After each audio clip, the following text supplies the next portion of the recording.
2022లోనే పెళ్లి చేసుకున్నారు. ఇద్దరిళ్ళలో కూడా తెలియదని చెప్తున్నారు. పోలీస్ స్టేషన్లో అడిగితేనేమో మా జ్ఞానేశ్వర్ పోలీసు విచారణ చేస్తుంటే మా ఇంట్లో అసలు తెలీదు, వాళ్ళ ఇంట్లో మాత్రమే తెలుసు అని చెప్తున్నారు.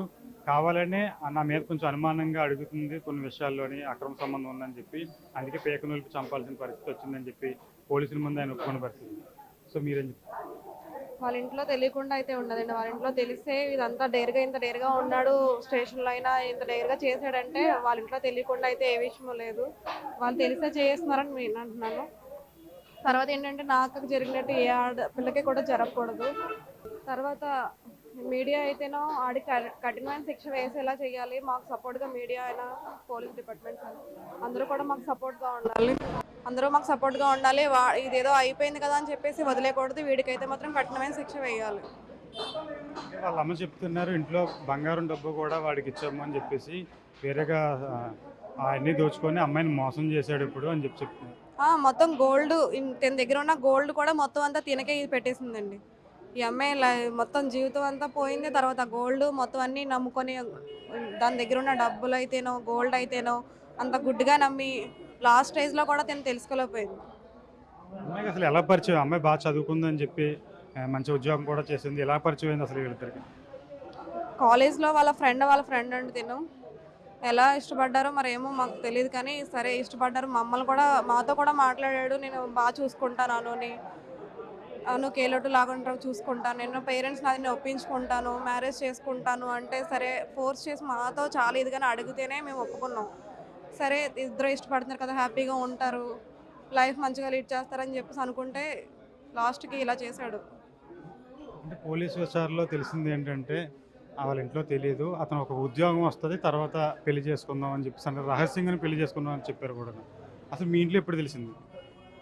మా ఇంట్లో అయితే అదే మ్యారేజ్కి ముందు మాతో మాట్లాడాడు, మ్యారేజ్ ఒప్పుకున్నాం, మ్యారేజ్ చేసుకున్నాడు, కానీ వాళ్ళ ఇంట్లో తెలియకుండా అయితే లేదండి. వాళ్ళ ఇంట్లో తెలిసే ఇదంతా జరుగుతుందని నేను అంటున్నాను. డాక్టర్లు ఏమని చెప్తున్నారు? పోస్ట్ మార్టం జరుగుతుంది కదా ఇప్పుడు. మహిళా సంఘాలు కూడా మీకు సపోర్టెడ్గా కాసేపట్లో వస్తాయని చెప్పి అంటున్నారు. వాళ్ళు వస్తా అన్నారని మాట్లాడారు, ఆల్రెడీ సపోర్ట్గా ఉంటాము, అతను సపోర్ట్తోనే ఇదంతా చేశాడు, వాళ్ళకి ఇన్ఫ్లుయెన్స్ ఉంది అని ఏమి లేదు, సపోర్ట్గా ఉంటామంటున్నారు. కానీ అలాగే సపోర్ట్గా ఉంటే బెటర్ కొంచెం. ఇలాంటి సంఘటనలు ఈ మధ్య సమాజంలో చాలా కూడా జరుగుతున్నాయి. పోలీస్ కేసు కూడా పెట్టారు, పోలీసులు నమోదు కూడా చేశారు. ఏం డిమాండ్ చేస్తున్నారు మీరు?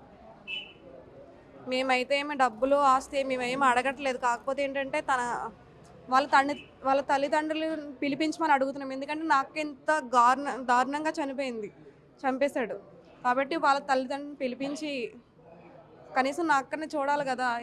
తన పెళ్లి చేసుకున్నాడు, వాళ్ళ కోడలే కదా. ఇప్పుడు ఇంత దారుణంగా చనిపోతే కనీసం రావాలి కదా, రప్పించమని మేము అడుగుతున్నాం. ప్రస్తుతం వాళ్ళ అమ్మగారు కూడా అయితే అక్కడ ఉన్నారు, కానీ మాట్లాడలేని పరిస్థితి. ఉదయాన్నే మీరే ఉన్నారు కదా? నేనే ఉన్నానండి. నేను ఆదివారం సాయంత్రం వచ్చాను, కాకినాడ బండికి వచ్చానండి. వచ్చేటప్పటికి మధ్యాహ్నం అంతా భోజనం చేసి వంట చేసి అన్నీ చేసుకున్నానండి. సాయంత్రం బయటికి వెళ్ళి వచ్చారండి.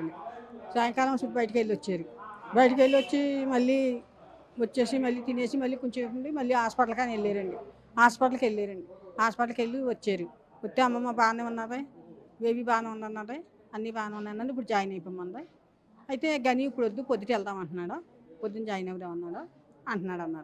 అని సరే అయితే వెళ్ళి వచ్చేసారు కదా, అయితే అన్నీ బాగున్నాయి, ఎలాగానే మాత్ర ఎత్తానమ్మా, పొద్దుట ఎలాగానే ఇప్పుడు జాయిన్ అయిపోయేలా ఉంటే మాత్ర ఎత్తాను, నొప్పులు వచ్చేస్తే లేకపోతే ఆపరేషన్ చేయించేస్తాను అన్నమాట. అయితే కానీ వద్దన్నాడు. వద్దంటే ఇంక సరేలే పొద్దున్నే పొద్దున్నే వెళ్ళిపోతాను, నేను పొద్దున్నే బేలు వేసేస్తానంటే నేను పొద్దున్న లేచి అన్ని చక్క పెట్టుకుని అన్ని ఎందుకుని అన్నం పెట్టి ఆ ఇడ్లీ పెట్టేసండి పిల్లకి స్నానం చేయించేసి తీసుకెళ్తామని వెళ్ళి గేట్ కాడికి వెళ్ళి అను అంటే అని మాట్లాడతలేదండి. 2 కేకలకే మాట్లాడేది.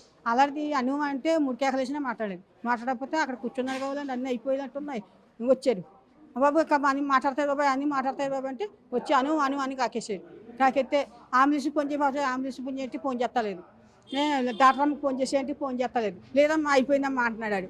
అయిపోలేదు బాబాయ్ అలాగనక బాబాయ్ అని గోలెట్టేస్తుంటే అందరినీ కాక ఎవరికి పెన్సిల్కి ఫోన్ చేయంటే చేస్తలేదు. ఎవరికి చేయలేదమ్మా బాబు, ఎవరికి చేయకపోతే గోలెట్టేసేయండి. ఎవరికి ఫోన్లు చేయలేదు, డాక్టర్ అమ్మకి ఫోన్ చేయలేదు, అంబులెన్స్కి ఫోన్ చేయలేదు. చేయకండి వీడు ఎప్పుడు చేసాడు అన్నది నాకు తెలదు. నేను అలసిపోయి ఉన్నాను, బండికి మొత్తంలో అలసిపోయి ఉన్నది, నాకు నిద్ర పట్టేసింది. కానీ ఇంత పిసర కూడా తెల్లలేదండి నాకు. ఆడు ఎప్పుడు బేలు వేసేవాడు కాదు, బేలు వేసేసి అందులో కూర్చొని ఫోన్ చూసుకుంటున్నాడు. ఈ ఫోన్లో అన్ని రిజెక్ట్, ఆ పిల్ల ఫోన్లో అన్ని రిజెక్ట్ చేసేసాడు అన్నమాట. ఈ పిల్ల ఫోన్ ఉంది కదా, ఈ ఫోన్లో అన్ని రకాలు ఉంది, అన్నీ కూడా రిజెక్ట్ చేసేసాడంట. చేసేసుకుంటున్నాడు, నాకేం తెలుసు అలా జరిగిందండి, ఇది జరిగిందని వచ్చేది. ఇంక ఇలాగ అయిపోద్ది అనుకోలేదండి, పిల్లలు ఇలా చేసేయడము. ఏ టైంలో చేసాడో తెలదాం, ఏ టైంలో చేసాడు అన్నది నాకు తెలలేదండి. మీరు కూడా రాత్రి ఇంట్లోనే ఉన్నారు కదా, ఏమైనా గొడవ ఏమైనా జరిగి ఇద్దరి మధ్య? గొడవ అసలు వినబడలేదు, వినబడితే నేనే లేచిపోతుందండి. ఎట్ల గదిలో ఇంకో బెడ్రూమ్లో పడుకుంటానండి నేను, ఇంకో బెడ్రూమ్లో, ఆ బెడ్రూమ్లో వాళ్ళు వేసుకుంటాను. తలుపు వేసేసుకుంటారు కదా, ఇన్నాళ్ళు తలుపు తీసి ఉండేది కదండి, వేసేసుకుని ఉండించుకుని కూడా. అయితే నేను లెగ్గొట్టే కానీ తలుపు తీసేవాడు. అలాంటిది నేను లేచేటప్పటికే తలుపు తీసేసి ఉంది, తలుపు తీసేసి ఉంది. సరే ఎలా లేచేయడము, హాస్పిటల్కి వెళ్ళి నాకు అనుకున్నాను కానీ ఇంత చేస్తున్నాడని. ఎప్పుడో సందులోకి వెళ్ళి మాట్లాడిపోడు కదండి ఎవరితోటి, ఆ సందులోకి వెళ్ళి ఫోన్ కూడా చూసుకునేవాడు, ఇంట్లోనే ఫోన్ చూసుకునేవాడు. అలాంటిది నేను అను లెగ్గొట్టడంలోని ఇంక లెగుతులేదు అని, లెగుతులేదు బాబాయ్ అని మాట్లాడతారు బాబాయ్ అంటే వచ్చండి. అను అంటున్నాడు. అను అంటే అను మాట్లాడతలేదు. అని అంటే బాబాయ్ లెగదీకి బాబాయ్, కొట్టేకి బాబాయ్, దెబ్బలాడేకి బాబాయ్, ఈ కొడుకు పట్టుకుని ఇలా లెగదీస్తున్నాడు, ఇలా పడిపోతుంది. హాస్పిటల్కి వాళ్ళతో పాటు మిమ్మల్ని తీసుకెళ్ళలేదా? తీసుకెళ్ళలేదు. ఈ కిందకి ఇలా తీసుకొచ్చారండి. తీసుకొచ్చాక పాప అపార్ట్మెంట్లో అతను కారు వేసుకొచ్చాడు. కారు వేసుకొచ్చి కారులోకి ఎక్కితే, కారు ఎక్కుతానంటే ఎక్కడమే తీసుకెళ్ళనివ్వలేదు. బాబు ఎలాగుందని ఫోన్ చేస్తుంటే బాగానే ఉంది అంటున్నాడు.